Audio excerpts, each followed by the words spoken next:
하나님의 말씀 열왕기하 24장 8절에서 17절까지의 말씀입니다. 열왕기하 24장 8절에서 17절입니다.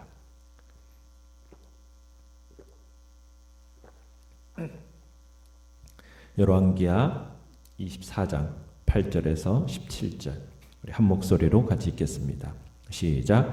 여호야긴이 왕이 될 때 나이가 18세라 예루살렘에서 석 달간 다스리니라. 그의 어머니의 이름은 느우스다요 예루살렘 엘라단의 딸이더라. 여호야긴이 그의 아버지의 모든 행위를 따라서 여호와께서 보시기에 악을 행하였더라.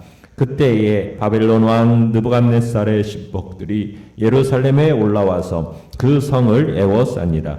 그의 신복들이 에워쌀 때 바벨론의 왕 느부갓네살도 그 성에 이르니 유다의 왕 여호야긴이 그의 어머니와 신복과 지도자들과 내시들과 함께 바벨론 왕에게 나아가매 왕이 잡으니 때는 바벨론의 왕 8째 해이라. 그가 여호와의 성전의 모든 보물과 왕궁 보물을 집어내고 또 이스라엘의 왕 솔로몬이 만든 것 곧 여호와의 성전의 금그릇을 다 파괴하였으니 여호와의 말씀과 같이 되었더라. 그가 또 예루살렘의 모든 백성과 모든 지도자와 모든 용사 10,000명과 모든 장인과 대장장이를 사로잡아가매 비천한 자 위에는 그 땅에 남은 자가 없었더라. 그가 여호야긴을 바벨론으로 사로잡아가고 왕의 어머니와 왕의 아내들과 내시들과 나라의 권세 있는 자도 예루살렘에서 바벨론으로 사로잡아가고 또 용사 7,000명과 장인과 대장장이 1,000명 곧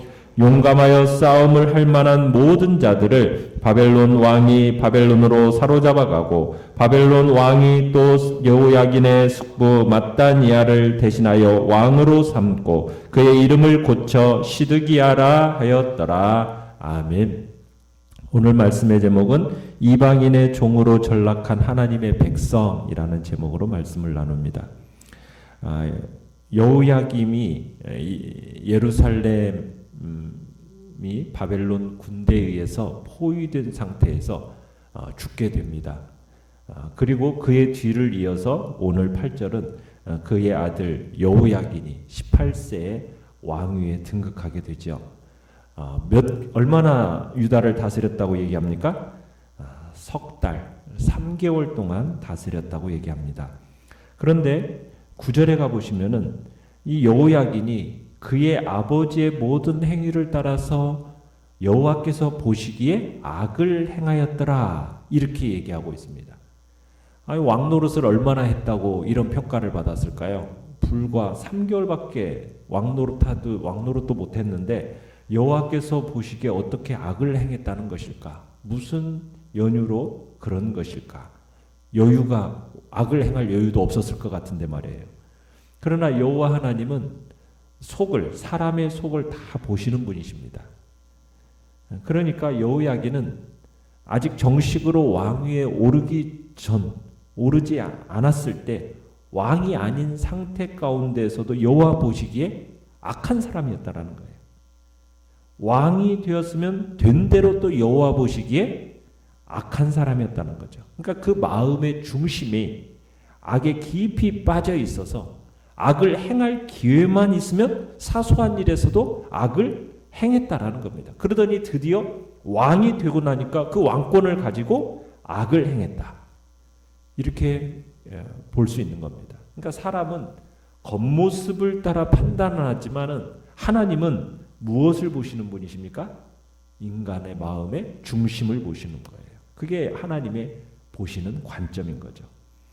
자, 여호야긴은 하나님의 징벌이 이미 시작이 되어서 어떻게 보면 지금 이 나라가 풍전등화 같은 상황 아닙니까? 그런데도 여호와 보시기에 지금 악을 행하고 있는 거예요. 지금 나라와 국민을 위해서 납작 하나님 앞에 엎드려 회개해도 충분치 않을 상황 속에서 지금 여호야긴은 악을 행함으로 말미암아 이 유다의 멸망을 가속화시켜 버립니다. 환난을 당하고 있으면서도 하나님의 뜻을 깨닫지 못하는 거예요. 범죄한 여호야긴의 행위는 참으로 멸망받을 수밖에 없는 어리석은 인간의 모습을 보여주고 있는 거죠. 아버지가 죽음으로써 왕위를 계승한 여호야긴, 결국 왕위에 오른 지 불과 석 달 열흘, 100일 만에 그 비극을 만나고 왕위에서 쫓겨나게 됩니다. 어떻게 쫓겨나게 되는 겁니까? 10절에 가보시니까 바벨론 군대가 침입을 했기 때문입니다. 그러니까 하나님께서 지금 여호야긴의 약행을 보시고 심판의 강도를 늦추지 않으시고 바벨론으로 하여금 다시 유다를 침략케 하신 거죠. 자, 그래서 내용관찰 문제 1번을 보시면 유다에 대한 바벨론의 3차 침공은 어떤 과정을 거쳐 이루어졌습니까? 자, 10절에 보시면은 이 바벨론이 올라와서 예루살렘을 어떻게 했습니까? 예워쌌죠. 결국 유다 왕 여호야긴은 어떻게 합니까? 12절에 보시니까 항복을 해요. 바벨론의 공격 앞에 항복을 하는데 혼자 가서 항복하는 것이 아니라 누구를 데리고 가고 있습니까? 그의 어머니, 그리고 자기의 신하들, 지도자들, 내시들, 그러니까 모두 다 바벨론 왕에게로 데리고 가서 궁성의 사람들을 쓸어가지고 가서 항복을 한 겁니다. 그렇게 해서 주전 597년에 여호야긴이 항복을 해서 포로로 끌려 이제 바벨론으로 가게 되는 거죠. 여호야긴과 그의 가족들은 물론이거니와 많은 궁중의 사람들이 포로로 잡혀가게 되는 겁니다. 자, 내용관찰 문제 2번을 보시면 바벨론에 약탈당한 물적 자원은 무엇입니까? 자, 13절에 보시면 바벨론의 느부갓네살 왕은 여호와의 성전의 모든 보물, 왕궁의 보물 이걸 다 집어내고 또 이스라엘 왕 솔로몬이 만든 것 무엇이 있습니까? 여호와의 성전의 금그릇을 다 파괴, 다 두드려 부숴가지고 가져갔다라는 겁니다. 그리고 이제 15절, 16절을 보시면 많은 사람들을 인질로 끌고 가게 됩니다. 예루살렘의 관료들, 용사들, 기술자들, 대장장이들, 그 당시 사회를 주도해 나가는 사람들을 대량으로 잡아가는 겁니다. 몇 명이나 잡아갔습니까? 약 1만 명가량을 사로잡아서 포로로 끌고 바벨론으로 가게 됩니다. 쓸만한 사람은 모두 바벨론으로 끌어갔다라고 얘기합니다. 그래서 14절에 보시면은 누구 위에는 하나도 남지 않았다?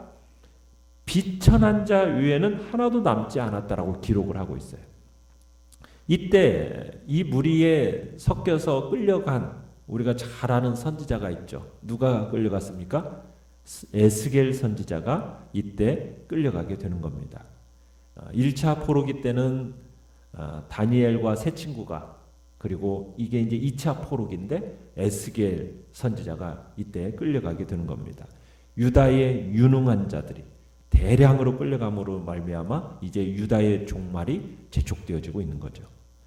자, 연구와 묵상 문제 3번을 보시면 왜 바벨론 왕이 비천한 자들을 제외한 유다의 모든 인적 자원을 자국으로 대거 이동시켰을까요? 지금 바벨론 왕 느부갓네살은 적어도 다시는 바벨론에 저항하는 어떤 세력을 형성할 수 없게끔 해야 되겠다라는 그런 생각으로 지금 이렇게 대거 유능한 자들을 다 끌고 가는 겁니다. 혹시나 다시 바벨론에 저항해서 국가를 재건하겠다라고 그렇게 생각하고 그렇게 할 만한 능력이 있는 사람, 그런 정신을 가진 사람 싹 쓸어가는 겁니다. 그리고는 비천한 사람들만 남겨놓은 겁니다. 어떠한 어떠한 회복의 여지를 주지 않으려는 어떤 바벨론 왕의 책략이라고 할 수가 있습니다.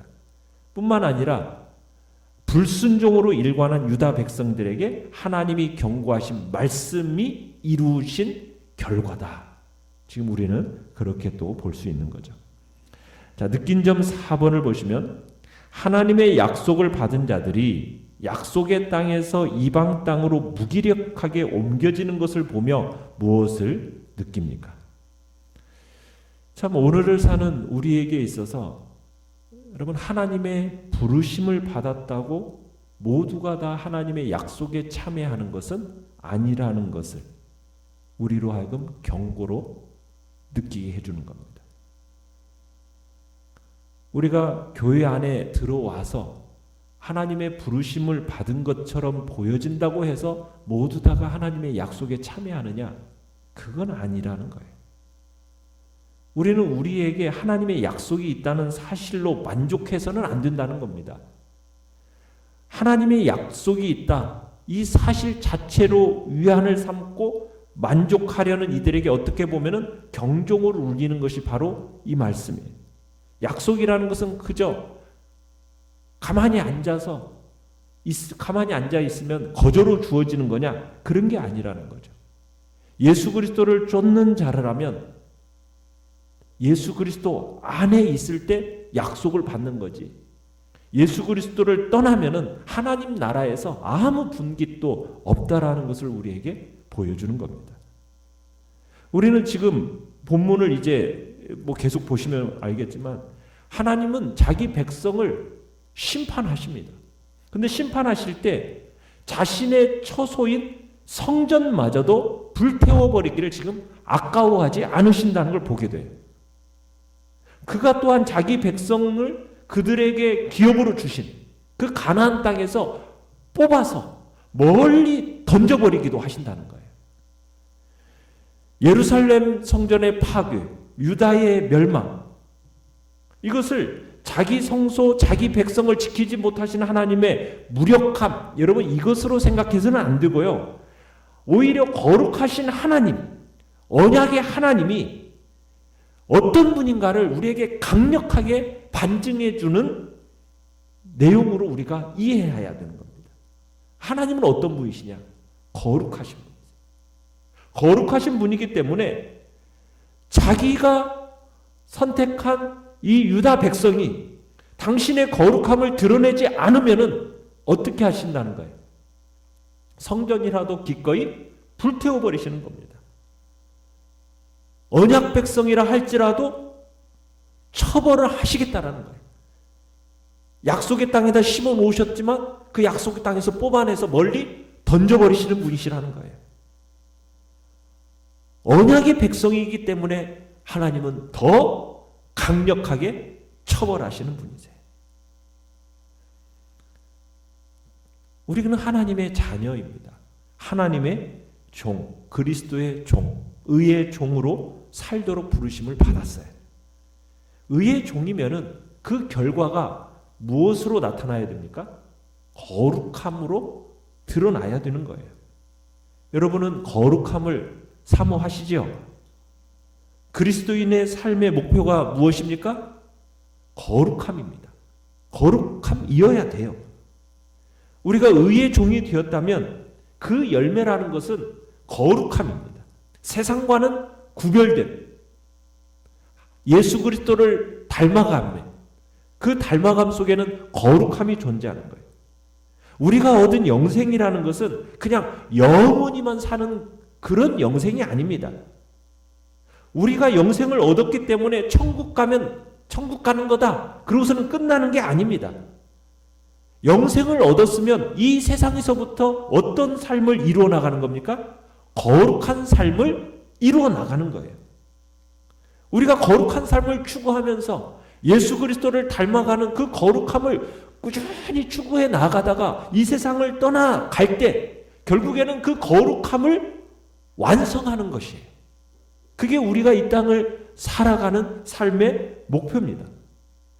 내가 그렇게 닮아가려던 예수 그리스도, 그분과 더불어서 거룩한 나라에서 영원히 거룩한 삶을 누리는 것. 그게 바로 우리 그리스도인들이 바라고 추구하며 살아가는 삶이란 얘기입니다. 그렇게 거룩한 삶을 살다가 영생의 속으로 들어가는 거예요. 우리는 하나님의 전적인 사랑과 전적인 선물로 영생이 거저 주어졌습니다. 바로 예수 그리스도 안에 있던 영원한 생명을 우리가 소유하게 된 거예요. 그러나 우리는 기억해야 됩니다. 영생은 지금 얻은 것이지만 내가 그 영원한 생명을 소유하는 그 순간부터 우리는 책임이 있다는 겁니다. 무슨 책임이요? 거룩한 삶을 살아야 하는 책임이 우리에게 주어진 거예요. 우리는 거룩하신 주님을 닮아 가게 되는 겁니다. 그리하여 마침내 그 거룩함을 완성해서 거룩하신 주님과 더불어서 영원한 나라에서 그 마지막 열매, 거룩함을 완성하는 그 날을 우리는 기대하면서 믿음으로 살아가는 거예요. 그게 바로 성화라고 하는 겁니다. 우리는 그렇게 살아가는 존재로 부름을 받은 거예요. 세상의 종으로, 죄의 종으로 우리는 살아갈 수가 없는 겁니다. 그렇게 살도록 우리는 부름받은 존재들이 아니거든요. 오늘 본문에서는 그리스도인들이 선지자적인 안목을 가지고 하나님의 백성에게 죄악이 있다면 그곳이 어디인지, 하나님의 거룩한 이름이 더럽혀지는 곳은 어디인지, 하나님의 심판이 머무는 곳은 어디인지 우리는 그것을 꼼꼼하게 살펴보면서 철저하게 회개해야 될 것을 우리에게 요청하고 있는 것입니다. 결단과 적용 5번을 같이 한번 읽어보겠습니다. 하나님의 자녀로 하나님의 종으로 살지 않으면 결국 세상의 종이 되어 비참한 삶으로 내몰릴 수밖에 없다는 것 인정합니까? 혹시 어둠의 세력에 굴복해 무기력하게 끌려다닙니까? 하나님과 함께함이 내 영혼의 힘임을 고백하며 하나님과의 관계를 점검하고 회복합시다. 아멘. 오늘의 기도 같이 읽겠습니다. 시작.